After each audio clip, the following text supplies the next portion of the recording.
ہر قسم کے روحانی جسمانی مسائل اور وظائف کے لیے پیر اقبال قریشی چینل کو سبسکرائب کریں۔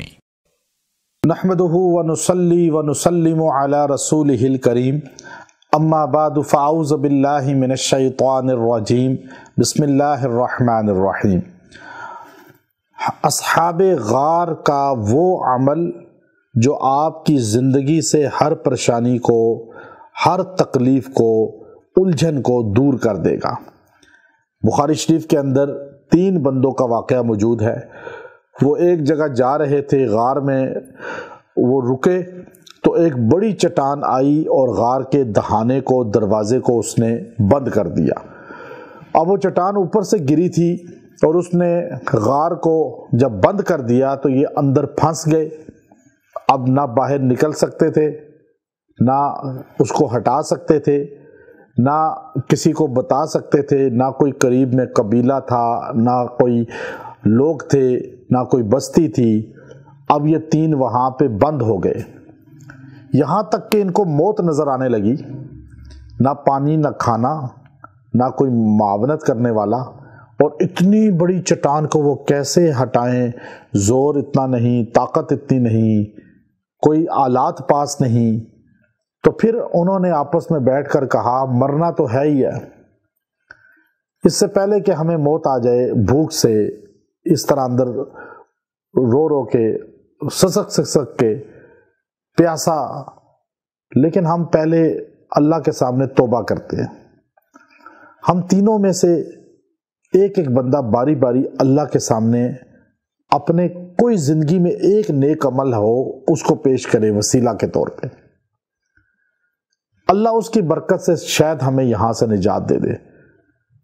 اب ایک بندہ آگے بڑھا، اس نے پوری زندگی پہ غور کیا۔ اسے اتنی 50 سالہ زندگی میں صرف ایک کام ایسا ملا تھا جو اللہ کی رضا کے لیے خالص تھا۔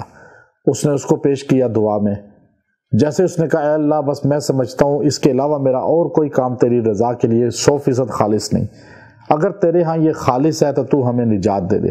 جیسے اس نے یہ کہا تو ایک دم چٹان کھسک گئی تھوڑی سی، اور اتنی کھسکی کہ باہر سے ہوا آنی شروع ہو گئی۔ پھر دوسرا بندہ نفل پڑھ کے ہاتھ اٹھا کے رو کے کہنے لگا، وہ لمحہ رونے کا تھا کیونکہ بالکل ختم ہو رہے تھے، وہ موت سامنے تھی۔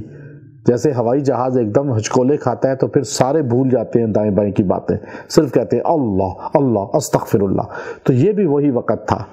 تو اس نے بھی کہا یا اللہ میں نے اتنے 70 سال کی زندگی میں گناہ بھی کیے، نیکیاں بھی کی، لیکن صرف ایک مجھے لگتا ہے میری نیکی بہت اچھی ہے، تو اس کی برکت سے اگر وہ تجھے پسند ہے تو میری اس سے نجات دے دے۔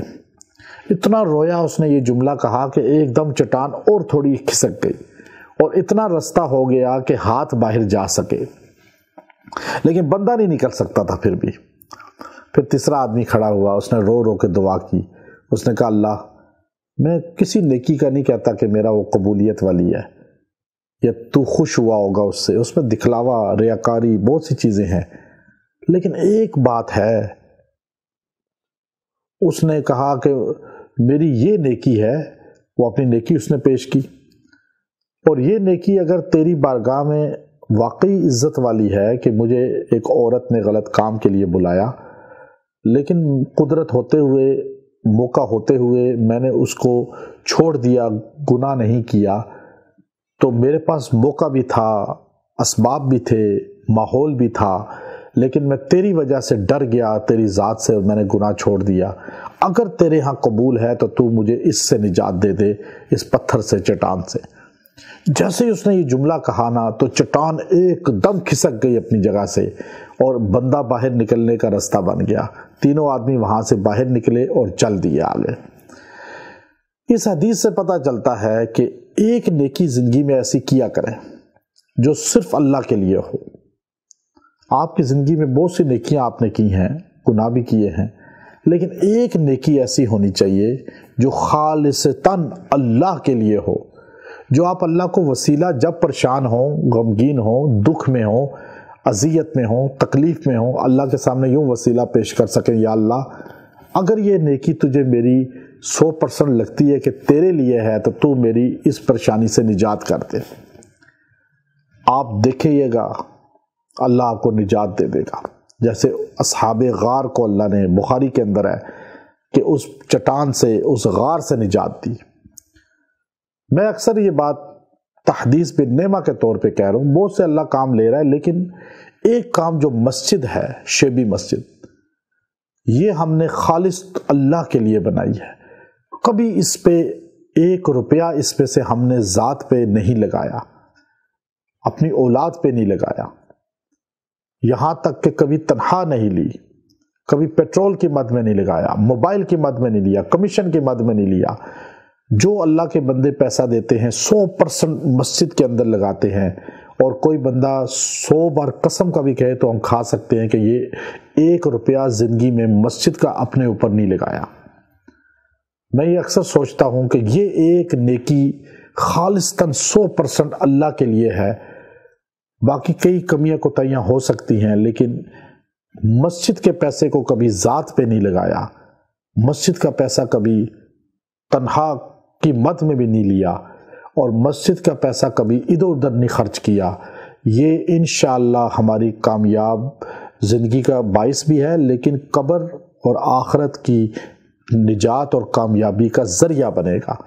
اور اکثر اللہ کے سامنے جب دعا کرتے ہیں تو یہی لفظ کہہ کر، یا اللہ یہ نیکی، یہ تیرا خوبصورت مرکز، تیرا گھر، کیونکہ آپ بھی ایسی کوئی نیکی زندگی میں کریں، ایک نیکی لازمی ایسی رکھیں جو کم از کم اللہ کو آپ وسیلہ کے طور پہ پیش کر سکیں، پھر آپ دیکھیے گا آپ کی کوئی دعا رد نہیں ہوگی۔